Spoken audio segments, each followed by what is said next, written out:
Azərbaycan Yazıçılar Birliyinin katibi Səlim Babuloğlu Rusiyanın Yekaterinburq şəhərində Federal Təhlükəsizlik Xidmətinin Azərbaycanlı Səfərovlar ailəsinin yaşadıkları müxtəlif ünvanlara keçirdiyi əməliyyatla bağlı Rusiyanın Yazıçılar və Nəşriyyatçılar İttifaqları Assosiasiyasının sədri, Rusiya Federasiyası Federal Məclisi Dövlət Dumasının deputatı Sergey Shargunova, Tataristanın xalq şairi, Tataristan Yazıçılar Birliyinin sədri Rikal Zaydullaya, Ogi Nəşriyyatının baş redaktoru Maksim Amelinə, Literaturnaya Gazetinin baş redaktoru Mixail Zamşevə, Moskva Yazıçılar Cəmiyyətləri Birliyinin sədri Yuri Kanapilyanikova və Başqırdistan Yazıçılar Birliyinin sədri Aygiz Baymuhammetova müraciət ünvanlayıb. Müraciətdə qeyd olunub ki, Səfərovlar ailəsinin üzvlərinin evlərinə edilən basqında həbs olunanlar arasından Səfərov Ziyaəddin və Səfərov Hüseyn sonradan qətl edilib. Səfərov Bakir və bir neçə adam ağır bədən xəsarəti alıb. Bəzilərinin vəziyyəti ağırdır. Hazırda Səfərovlar ailəsinin qətl edilən üzvlərinin nəşi ailə üzvlərinə verilmir. Ağır bədən xəsarəti alan və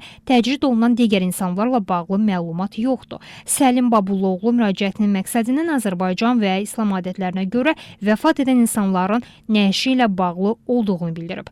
Dünyasını dəyişmiş Səfərov Ziyaəddin və Səfərov Hüseynin nəşinin verilməsinə kömək edin. Ağır halda olan Səfərov Bakirin və saxlanılan digər şəxslərin vəziyyəti və səhhəti ilə bağlı əsaslı açıqlama yayılmasına, onların ailə üzvləri ilə görüşünə evə buraxılmasına kömək edin. Səfərovlar ailəsinin digər üzvlərinin isə təhlükəsizliyi üçün yetərli işlərin görülməsinə köməklik göstərin deyə qeyd olunub. Xatırladaq ki, Rusiyanın Federal Təhlükəsizlik Xidmətinin Yekaterinburqda yaşayan həmyerlilərimizin evinə etdiyi əməliyyatın 2001-ci ildə Səfərovların kafesində törədilən qətl hadisəsinə görə keçirildiyi bildirilir. Əməliyyat zamanı Rusiya vətəndaşı olan 9 azərbaycanlı saxlanılıb. Basqın nəticəsində Səfərovlar ailəsinin öldürülənlərin sayı 5-ə çatıb.